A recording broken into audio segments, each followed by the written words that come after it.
지금 당신의 삶에서 외로움이 가장 크다면 그 외로움은 앞으로도 계속될 것입니다. 당신에게는 그 지독한 외로움보다 더 큰 무언가가 필요합니다.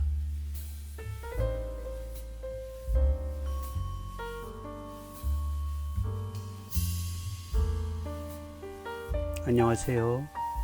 요가치료박사 뿌라기아의 명상편지 제9편입니다.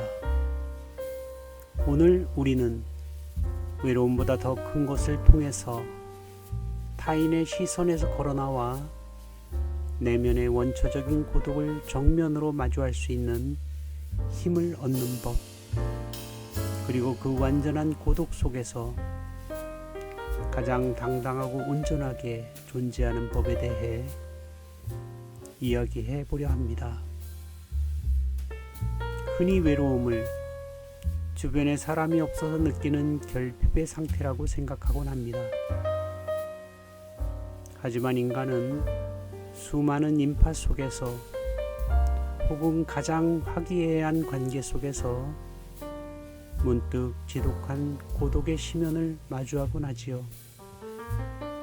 인간에게 고독이란 단순한 감정의 병리적 현상이 아니라 존재 자체에 깊이 각인된 원초적인 조건이기 때문입니다. 세상에는 장미꽃처럼 누구나 가까이 다가가서 그 향기를 맡아보고 싶은 사람이 있습니다. 특별한 노력을 하지 않아도 수많은 이들이 곁에 머물기를 갈망하는 사교적이고 매력적인 존재들이 분명 존재합니다. 그것은 그들이 가진 아름다운 달란트이자 축복일 것입니다. 반면 어떤 이들은 아무도 찾지 않는 들녘에 홀로 피어난 야생화처럼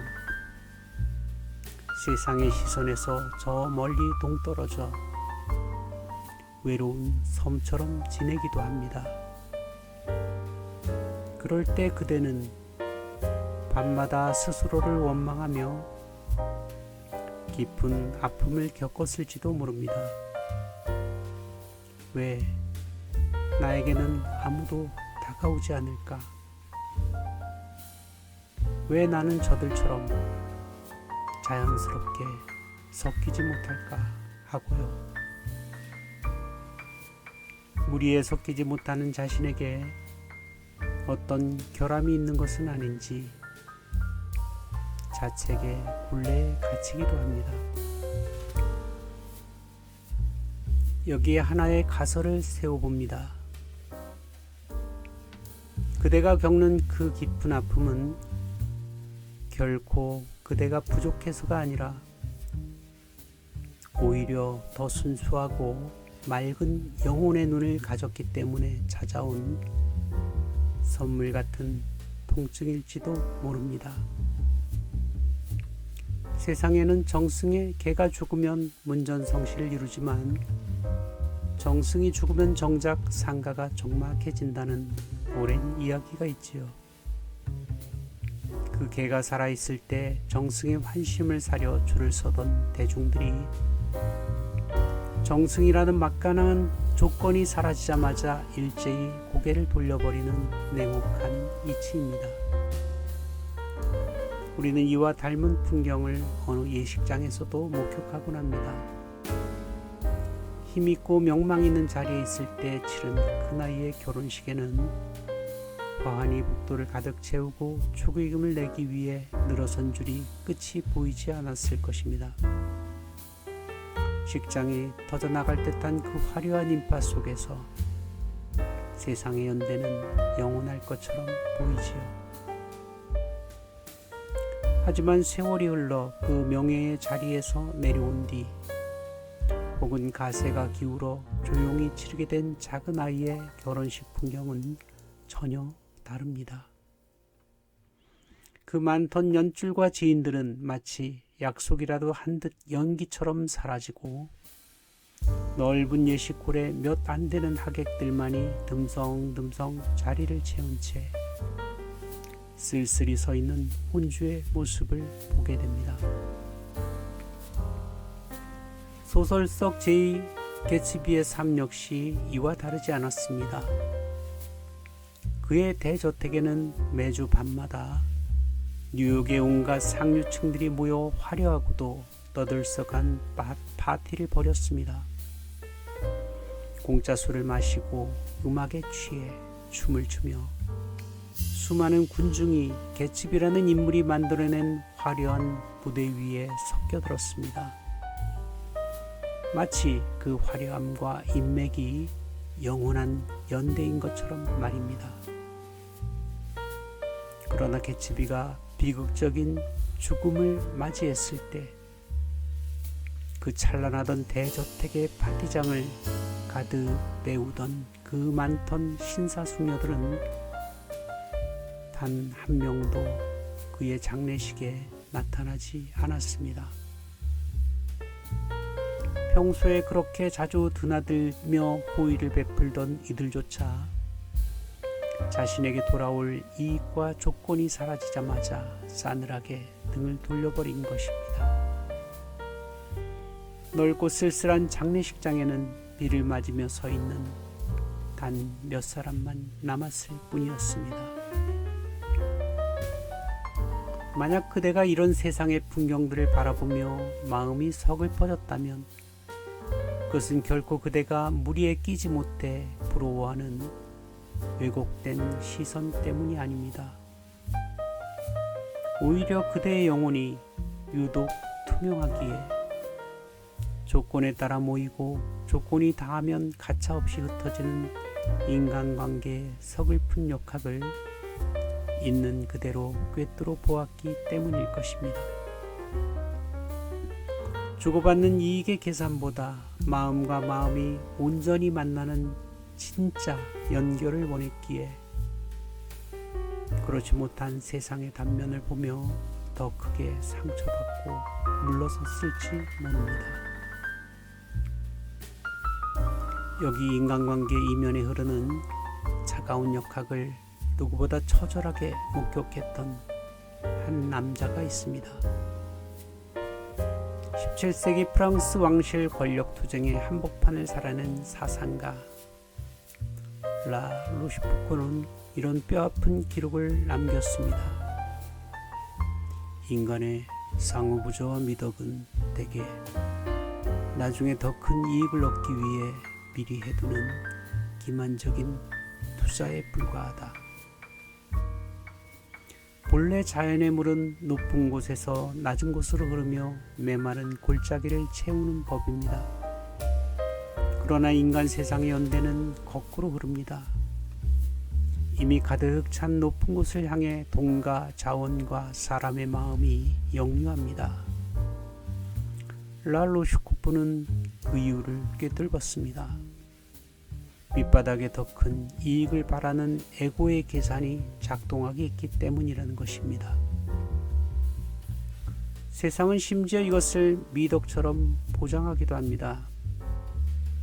사람 인자처럼 서로 기대어야 온전하다고, 가치없는 사람은 손절하고 이익이 될 사람을 가까이 두라고 가르칩니다. 에고의 계산을 저세라는 이름으로 세탁하는 것입니다. 그 차가운 역학을 둔감하게 받아들이고 적응하는 사람이 있는가 하면 그것을 있는 그대로 꿰뚫어 보는 맑은 눈을 가진 사람은 그 낙차만큼 더 깊이 상처받고 조용히 물러나게 됩니다. 다만 이 영상을 듣고 있는 그대는 그 에고의 셈법보다 존재의 진실함에 더 먼저 눈이 가고 발걸음이 향하는 사람일 뿐입니다. 타인과 적당히 타협하며 매끄럽게 섞이기에는 그대의 내면이 너무나 정직하고 정결했던 것입니다. 무리에 속하지 못해 외로운 것이 아니라 거짓 없는 온전함을 지키기 위해 그대 스스로 밤하늘의 고고한 샛별처럼 홀로 서는 길을 선택한 것일지도 모릅니다. 그러므로 그대는 온전한 사람입니다. 누군가에게 기대어 지탱되는 사람인자의 불완전한 존재가 아니라 그 자체로 땅에 뿌리박고 선 고고한 나무처럼 온전한 존재입니다. 그대의 고독은 실패의 증거가 아니라 영혼의 순수함을 지켜내고 있다는 고귀한 신호입니다. 그럼에도 문득 스스로에게 질문을 던져보아야 합니다. 혹시 남의 필요에는 과하게 반응하면서 정작 나의 필요에는 아무런 요구도 하지 못하는 그런 삶을 살고 있지 않나요? 버림받지 않기 위해 혹은 외로움을 회피하기 위해 내 영혼의 결을 억지로 깎아내며 타인에게 맞추려 애쓰지는 않았는지 말입니다. 그렇게 억지로 끼어앉은 화려한 자리에서 사람들은 모두 웃고 즐기는데 오히려 더 거대한 소외감을 느끼지 않던가요? 대중 속의 흥겨움이 짙어질수록 역설적이게도 내면의 고독은 더욱더 선명해질 뿐입니다. 인간에게 외로움이라는 감정은 이토록 무섭고 처절하게 우리를 흔들어 놓습니다. 제가 요가 치료를 진행하며 만났던 한 시니어 여성분이 생각납니다. 늘 사람들로 북적이는 환경에서 자라 홀로 고요하게 사는 삶을 동경했던 그녀는 마침내 그 소망이 이루어져 완벽한 독립을 맞이하게 되었습니다. 하지만 그 고요함이 깊어질 때 찾아온 지독한 고립감은 생각보다 처절했습니다. 외로움이라는 허기는 눈앞의 풍류로도 채워지지 않았지요. 결국 그녀는 그 외로움에 도망치고 싶어 다급하게 손을 내밀다가 그 갈망을 이용하려던 이에게 큰 상처를 받고 재정적인 파멸까지 겪게 되었습니다. 외로움은 이렇듯 인간의 눈을 멀게 하고 당장의 통증을 피하기 위해 모든 것을 던지게 할 만큼 강력한 힘을 가집니다. 여기서 우리는 정직하게 물어보아야 합니다. 이 지독한 외로움의 흐름을 바꾸고 원초적 고독이라는 심연을 안전하게 건널 수 있는 진짜 열쇠는 어디에 있을까요? 마음의 밑바닥을 가만히 응시해보면 지독한 외로움이란 사실 내 안에 잊혀진 뜨거운 열망이 보내오는 간절한 신호임을 알게 됩니다. 세상의 기준에 맞추느라 혹은 타인의 시선에 신경 쓰느라 모진 삶의 질곡 속에서 억누르고 외면해야 했던 영혼이 진정으로 갈망하던 나만의 진짜 열망 말입니다. 그 아픔의 껍질 속에 고스란히 살아 숨쉬고 있던 영혼의 불꽃을 똑바로 마주하는 것입니다. 내 안의 결핍을 직시하여 진짜 열망을 찾아내었다면 이제 비로소 위대한 몰입의 단계로 나아갈 수 있습니다. 동양의 오랜 요가 철학에서는 이 깊은 몰입의 상태를 디아나, 즉 명상이라고 부릅니다. 디아나란 내가 마주한 단 하나에 대한 집중을 결코 놓치지 않고 끊임없이 이어가는 숭고한 의식입니다. 타인의 습관적인 시선 속에 결박된다면 우리는 영원히 자유를 포기해야 될지도 모릅니다. 요가는 영혼의 위대한 자유를 제시합니다. 그 자유의 시작은 바로 내 안의 본질적인 욕구를 깊이 탐색하는 것에서 출발합니다. 그대 마음속 가장 깊은 곳에 잠들어 있는 가장 뜨거운 열망은 무엇인가요? 그 열망을 깨어날 수 있게 한다면 당신은 더 이상 외로움에 몸부림치는 영혼이 아닌 강렬한 집중의 흐름을 타게 될 것입니다. 때늦은 학문에 세계 깊이 파고들 때 한 폭의 그림이나 예술 활동에 온 의식을 쏟아부을 때 혹은 스스로 찾아낸 나만의 소임에 빈틈없이 몰두해 들어갈 때 우리의 의식은 시공간을 초월한 명상 상태로 진입합니다.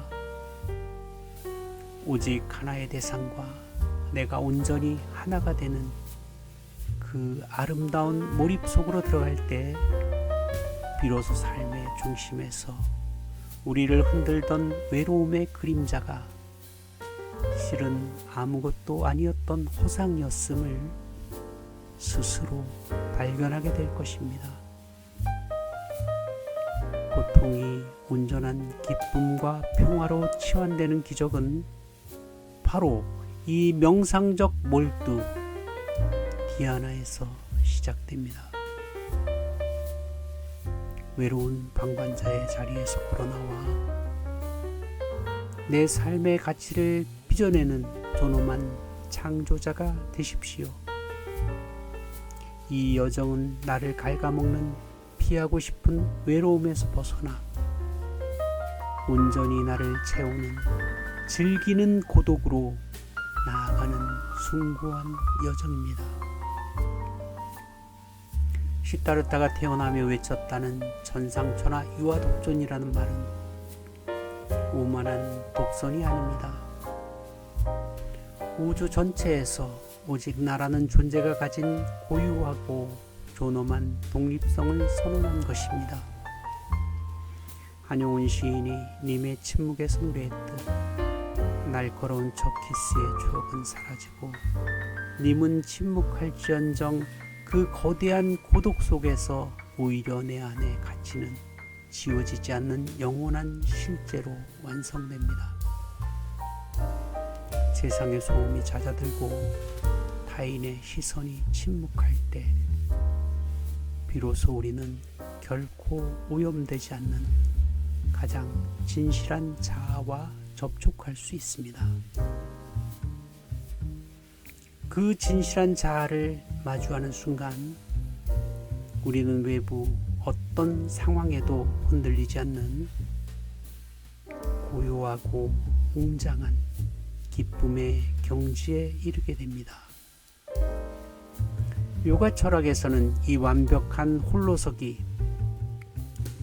이 디아나의 끝에서 외부로부터 온전히 자유로워진 영혼의 청정한 독존 상태를 까이발리아라고 부릅니다. 지금 당장 그 고요한 까이발리아의 세계에 가닿지 못해도 괜찮습니다. 다만 외로움에 휘둘려 억지로 자신을 세상에 던지는 걸음만큼은 잠시 멈추어 보세요.